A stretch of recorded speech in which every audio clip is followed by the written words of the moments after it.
Tak ja zdravím všetkých, ktorí si naladili tento kanál, kde sa venujeme vychváteniu príchodu Pána Ježiša Krista. A hlavne sme tu všetci, jak sme to pred chvíľkou spomenuli, amnestovaní hriešnici, ktorí majú za sebou nejakú minulosť, ale Pán Ježiš nás vyťahol z tej moci tmy, priniesol do kráľovstva svojho syna, do kráľovstva svetla, Pána Ježiša Krista. Vítam tu Tomáša. Tomáš, ahoj. No, zdravím diváky. Ahoj. A dneska my sme chceli porozprávať niečo, niečo, ja by som to, keby som to mal nejako nazvať, mohol by som nazvať, že deň zo života kresťana, aký môže byť. Tomáš bol minulý týždeň v Bánovciach na takej misijnej ceste a povedal, že má veľa pozitívnych zážitkov, že Duch Boží mu veľa ukázal aj zo života kresťanov, nás, kde sa pohybujeme v tom bežnom svete. A dokonca povedal, že niekedy videl väčšie veci, ako keby videl zázrak, dorastá nejaké ruky alebo nohy, že niekedy sú tie zjavenia, ktoré Boh potvrdzuje tak silné, že to pohne vnútrom človeka. Takže Tomáš, ja by som ti dal teraz priestor. Začni odkiaľ chceš. Či chceš podať nejaký background tomu, nejaké pozadie, alebo priamo hupnúť do nejakého dňa, tak nech nás Pán vedie aj teba. Tak to mi máš slovo. Děkuji, Mário. Jde vlastně o to, že ta cesta na Slovensku pro mě byla jako důležitá i z jiných věcí. Vždycky, když jsem se potkal v životě se Slovenskem, tak to přineslo nějaký zlom do mého života. A ten největší asi 2 roky zpátky, když jsem byl v Bratislavě a stál u toho hradu, tak jsem vnímal, že něco bude nový. A přišlo vlastně to nový víno do nových měchů, věřím, že Bůh mě jako poslal za váma, že jsme se mohli seznámit a část ty služby věnovat do těch Bánověc na Nebebravou a jezdit tam. Že to Bůh takhle vlastně všechno klaplo a už jsem tam byl na druhé cestě apoštolský, dejme tomu, nebo misijní. A pro mě to byl skutečný zážitek toho, jak může Bůh naplnit jeden den z našeho života a jak my zpíváme, že jeden den s ním je lepší než 1000 jinde. Tak já myslím, že přesně ten den ukázal, protože pro mě to pondělí v těch Bánovcích byla v podstatě taková svěží koupel v Duchu Svatým, že opravdu plná vana, pěkně kachničky a pěnička připravený a opravdu se tak jakoby rochnit v tom a je to v podstatě i duchovní zážitek, ale chtěl bych tady dneska, a myslím, že i ty, protože ty jsi byl z toho součástí a ty moc dobře víš, že jsi to taky užíval, že to tam bylo, že jsme zažívali tu opilost duchu, co jsem dlouho necítil, že jsem se opravdu připadal, když si dal pár skleníček vždycky po tom setkání a potom, když tam mohla přetýkat ta naše vzájemná láska, protože to všechno jako podle mě řídil Bůh tou láskou. A bylo to úžasný. Přelilo se to pak i do toho úterka, to byl taky úžasný den, ale ten pondělek byl pro nás takový i pro tebe takový zajímavý v tom, jak nás opravdu Bůh vedl za ručičku, co máme dělat, ukázal nám to. Divákům bych chtěl vysvětlit, že když jsme tam měli v neděli a přijížděli jsme, tak jsem byl s klukama, který byli na apoštolské cestě v těch Čechách, od ní už kluci mluvili. A tak jsem přijel do Bánovec, tam mám čest vždycky spát u Borise, což je můj milovaný bratr v Kristu, kterého opravdu moc miluju a těším se na něj, je to přítel. A tak už ten večer samozřejmě, když se setkáte s drahým přítelem po dlouhé době, tak opravdu je radost a jste rádi, že jste spolu a vlastně tam probíhají ty hody lásky úplně jako by sami, to nemusí se člověk vůbec snažit, jo, je to opravdu dobrý.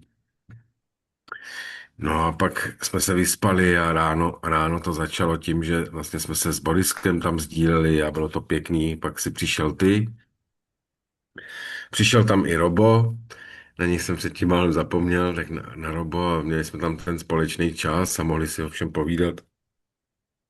To vlastně všechno začalo tou modlitební. Abych připomněl v tom autě, když jsme jeli teda z toho Slovenska, jak jsme volali Katce a Lackovi a ty vlastně vzpomenuli, že jsme tam řešili nějaký ty věci, co se týče toho těžkého pozadí těch Bánovec, protože tam nějaké věci nefungují, že to jsou nějaké duchovní mocnosti, které se tam prostě usadily a že bychom mohli zajít za těma manželema Juračkovejma, který je jako asi nejstarší pár, který ho tam znáte v ten Bánovcích.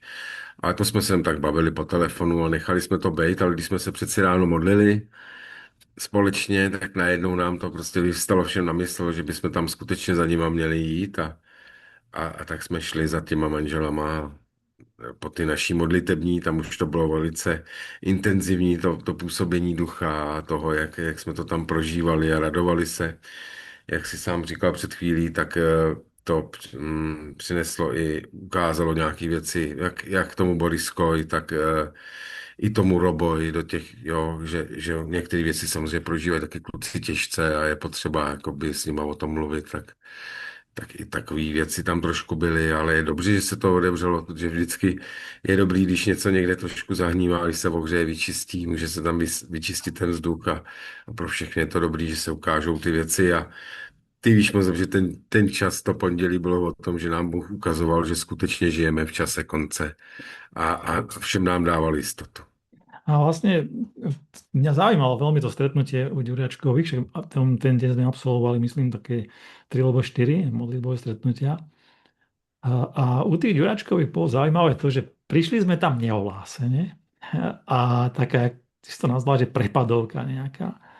A tí bratia v Kristovi, ktorí už roky žijú v Kristovi, myslím, že ty si spomenul, že, a to som ani nevedel, že to je emeritný pastor, ktorý už má okolo 80 rokov, jeho manželka tak nejako podobne a boli veľmi, veľmi úctiví, strícni, ochotného a radostného srdca a nás prijali, hneď nás, proste keď sme videli, že sme bratia v Kristovi, tak ani sekundu nerozmýšľali nejakým spôsobom, že čo ako uviedli. A tam to vlastne začalo tým prvým slovom toho brata Lubomíra, že kresťan, ktorý nemá čerstvé svedectvo, by sa nemal volať kresťanom. A tým to vlastne začalo a hneď sme vedeli, že sme prišli dobre.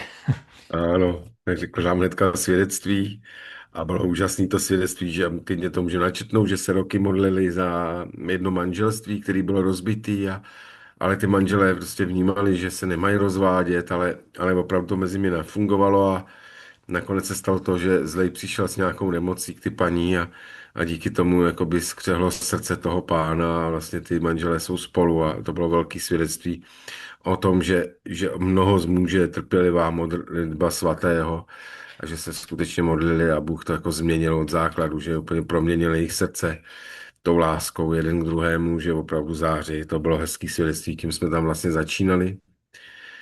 Bylo to hezký v tom smyslu, že jsi to zmínil, že jsme tam přišli, ale já jsem to psal i v tom textu, že to bylo, jak když přišli tři králové z dary, že jsme tady bratři. Paní Juračková poznala, myslím, že Boriska poznala, a tak díky tomu jsme se tam vetřeli v podstatě v čase oběda a ještě tam obědvali, bylo takový zajímavý. Ale všichni jsme vnímali, že se to má uskutečnit, to bylo to na tom nejlepší, že jsme věděli, že tam máme být. A vyprávěli jsme si o té historii a o tom všem přeci a pak padlo to slovo, že důležitý vlastně byly dvě slova o tom konci, ale to si dáme až na konci. Přišlo tam taky o tom, jak vidí pan Jurečka, kam směřuje církev.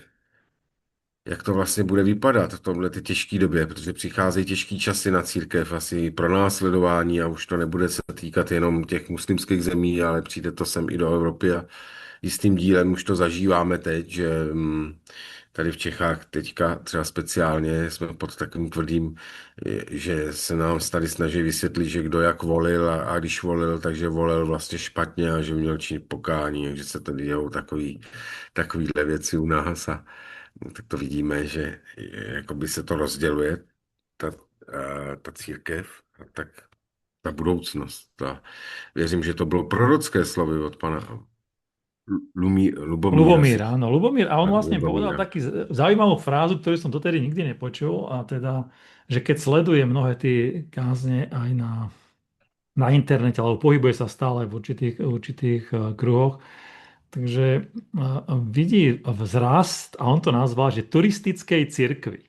A, A to je niečo, čo je úplne fenomén fantastický, lebo mám na mysli tie cirkvy, ktoré sú není zaradené nikde.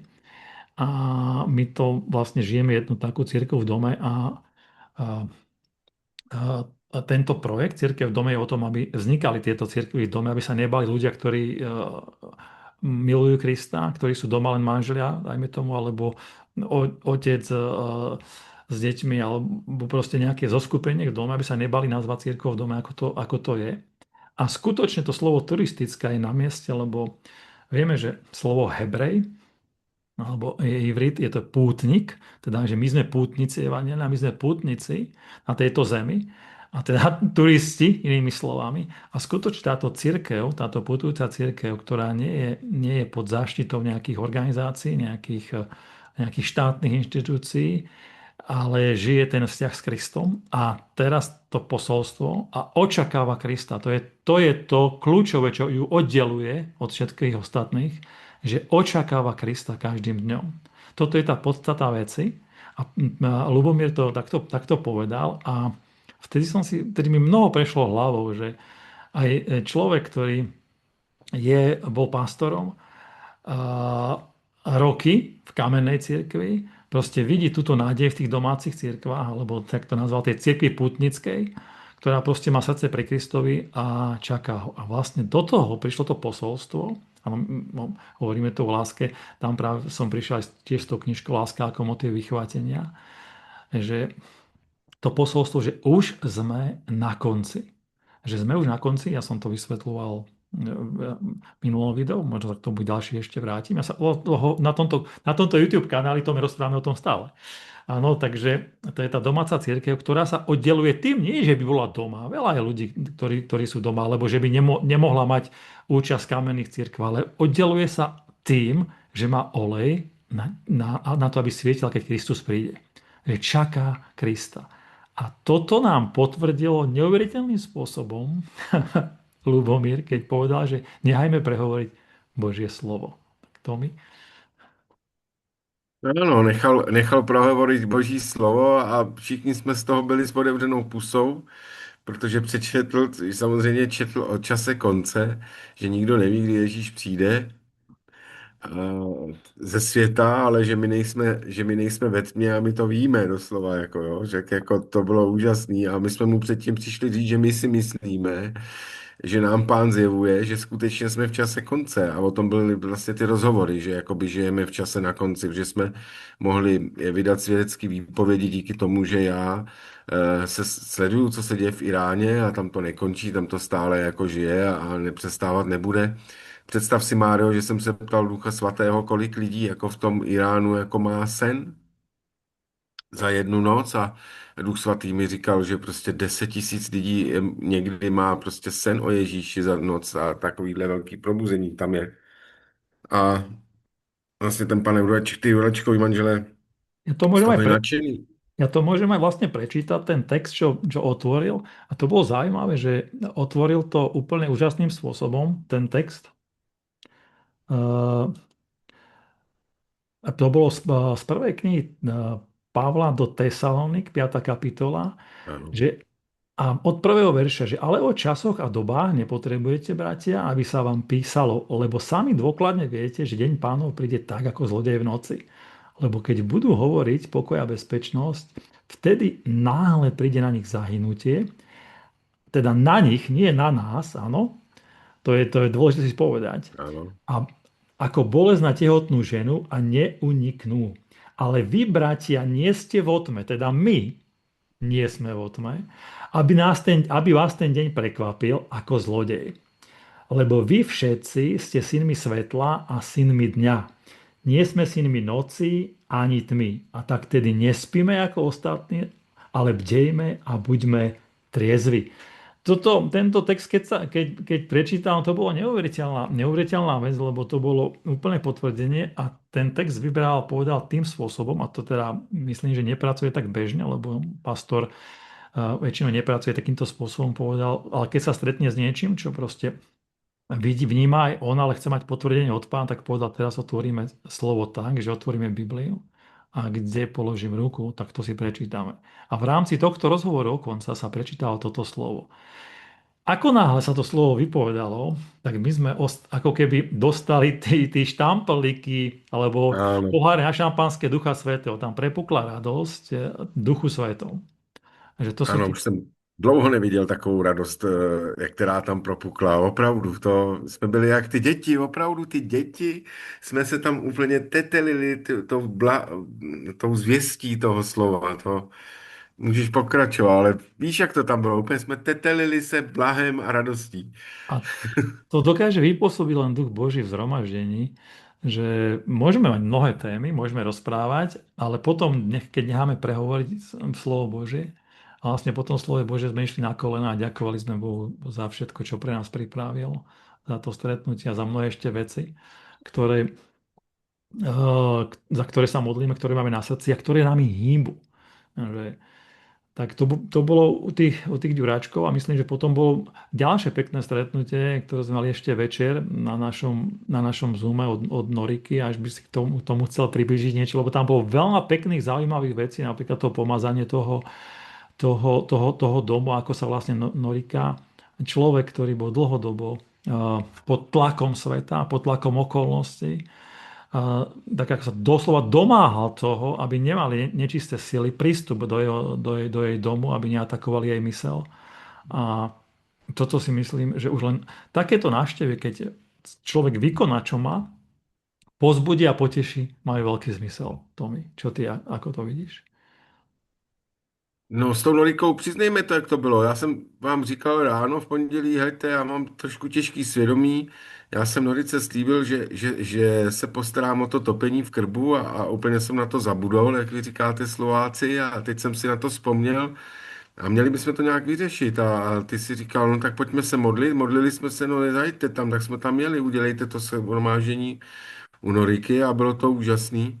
V podstatě jediný problém, který byl, takže Norika, prostě jak tomu nerozumí, jak nevěděla, že má úplně plný popelník, tak vlastně byl vynešen popel a krb hořel, tak to byla otázka pár minut a všechno fungovalo, ale tady nešlo o těch pár minut, tady šlo o to, že normálně Norice, Bůh řekl skrze mě, hele Noriko, já jsem poslal člověka z Železného Brodu, aby ti tady dorozchodil ty kamna, no protože tě tak strašně miluju, že to bylo zase opět nás to u ty Noriky stočilo k tomu, jak nás Bůh skutečně opravdu je miluje, že mu opravdu na každým z nás záleží, že pro něj nejsme nikdo z maličký, že pro něj jsme všichni důležitý, že i když by na nás všichni zapomněli na celém světě, tak on na nás nikdy nezapomene. A to podle mě bylo to gro toho, když jsme byli u ty Noriky, co vlastně jí Bůh říkal. Já tě miluju, Noriko, já jsem s tebou, já posílám bratry, ty prostě nejseš tady sama a i když máš ten pocit, nejseš, já jsem tady pořád s tebou. Myslím, že i to vyčištění toho domu, když jsme se o tom bavili, teď to bylo já ji nechci teďka urazit, ale představte si to dítě, kterýmu jste něco slíbili a to dítě už se na to skutečně úplně klepe, třese, že to prostě uděláte. A nenechala nás odejít bez toho, aniž bychom to udělali. Nezapomněla na to, opravdu se na to těšila. My jsme mohli pomazat celý její barák, každý místo, na který jsme vzpomněli, který nám ukázala a prostě zapečetit ho pro život s pánem, pro ní, aby tam měla to místo bezpečí, aby měla ona i ten bezpečný přístav, když přijde domů z toho rozbouřeného moře toho světa, jako když je sama, tak tam je, tak nemá tam vlastně, kromě kocoura, nemá nikoho a teďka tam má prostě ten čistý byt, kde by na ní měl přecházet ten pokoj a modlili jsme se za to, aby tam byl pokoj a víme za to, že tam Bůh ten pokoj skutečně sesílal, protože Mário, já když jsem odcházel, tak jsem vnímal v tom domě pokoj, já nevím jak ty, ale tam ten pokoj skutečně byl a je vidět, když se Norika připojuje, že tam ten pokoj prožívá i dál, že to není jenom věc, která tam jenom prošla tím domem a konec, ale že to trvale pokračuje a víme, že Bůh pracuje právě tímhletím způsobem, že se k nám přibližuje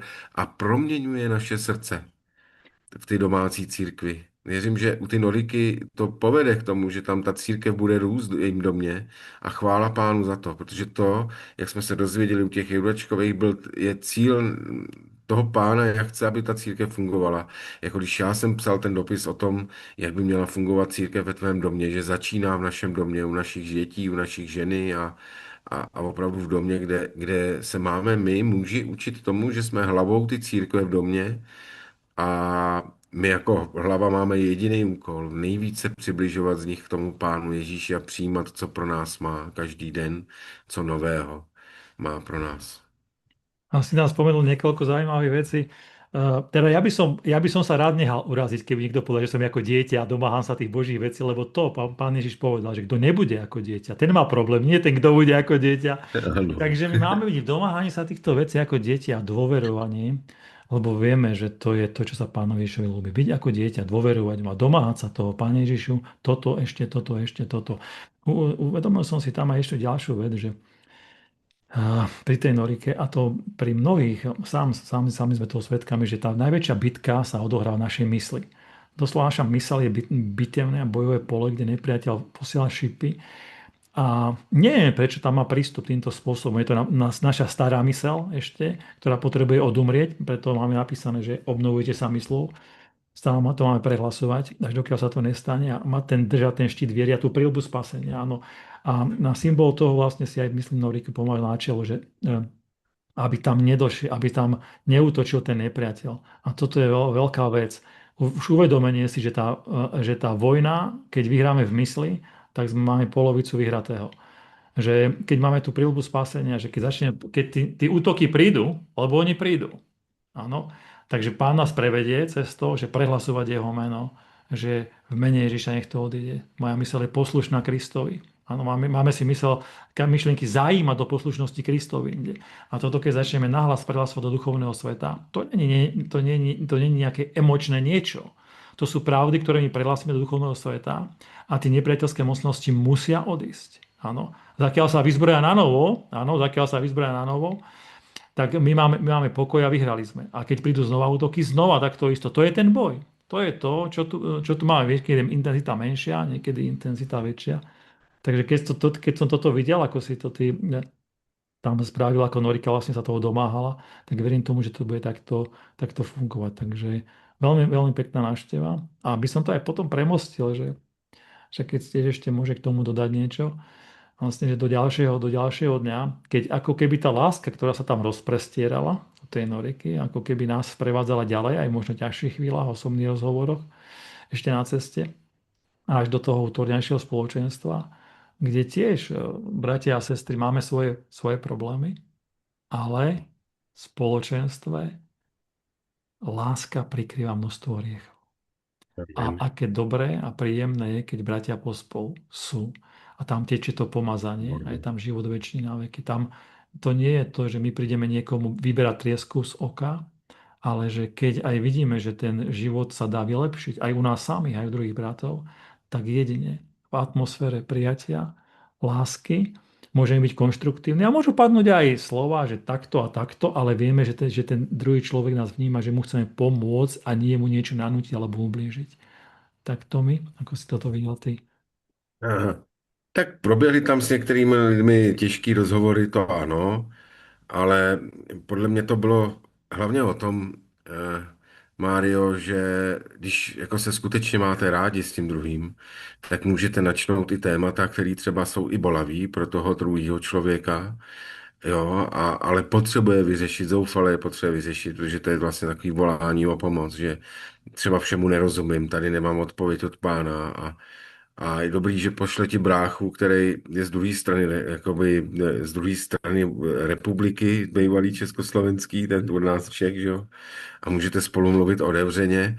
A já věřím, že když prostě otevřeš okno v ty zatuchlé místnosti a vyvětráš tam pořádně, tak je to důležité, že nad tím ten člověk, že na to může kouknout z druhého pohledu jinak, že to taky některý vidějí jinak.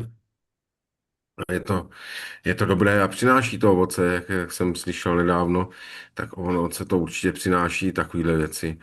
No, dobrý byly ty rozhovory, když ty si tam ráno říkal, že nevidíš nějaký věci, ovoce u své rodiny a u svého rodu a to bylo hodně zajímavé, Mário, a nevím, jestli to tady můžu říct, jestli mi to dovolíš. Určite, lebo ja som to spomenul aj na tom svojom videu, ktoré som nahrával.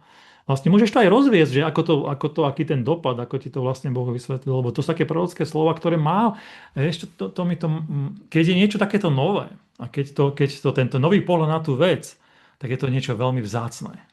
Takže až môžeš tomu povedať niečo aj viacej.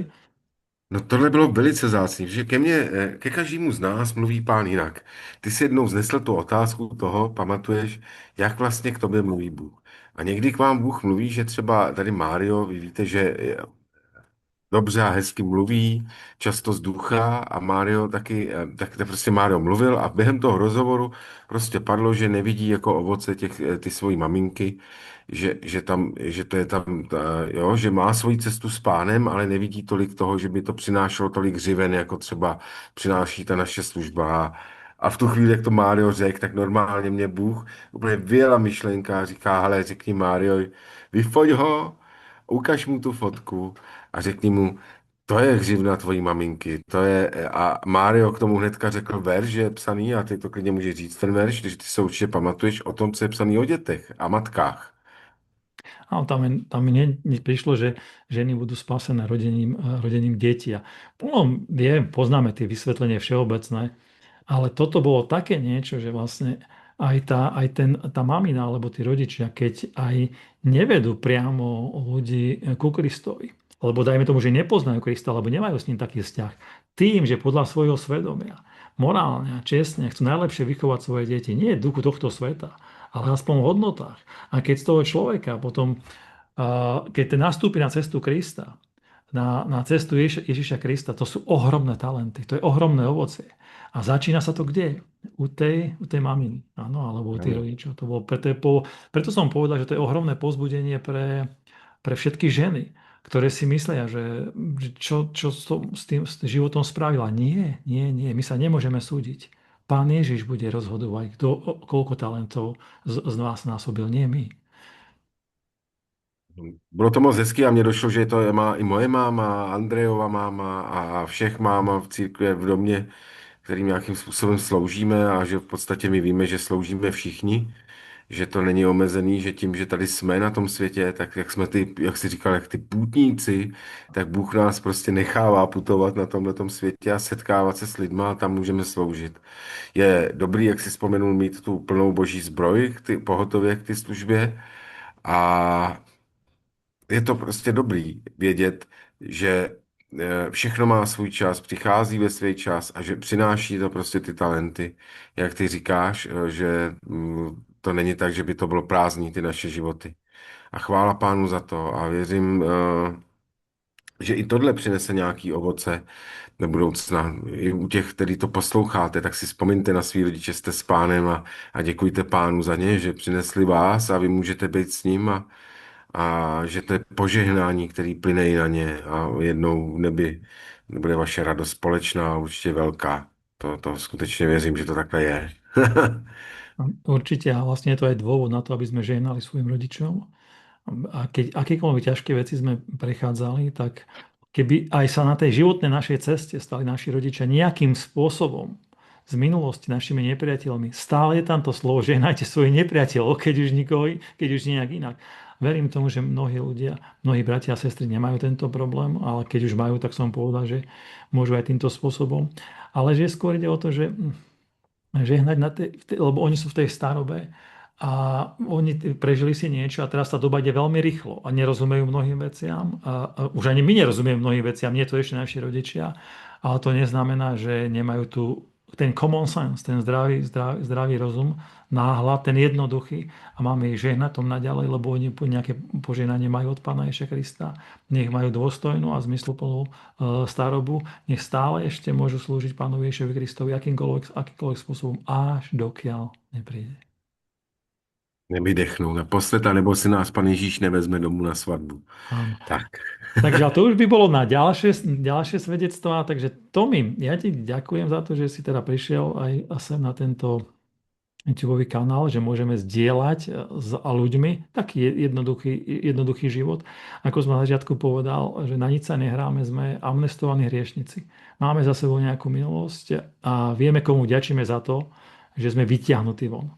Takže nemáme nejaké kravaty, nie sme nejakí ustrojení, nie. Máme takú reč, akú máme, áno. Verím, že aj takáto jednoduchosť osloví ľudí a privedie ich ku Kristovi ešte blikšie. Takže Tomi, Maranata, maj sa krásne. Maranata, Pan Ježíš je na cestě, hluvíčka, tak ho vyhlížejte. Plnou lampou oleja. Áno, čistou. Dobre. Takže Maranata. Maranata.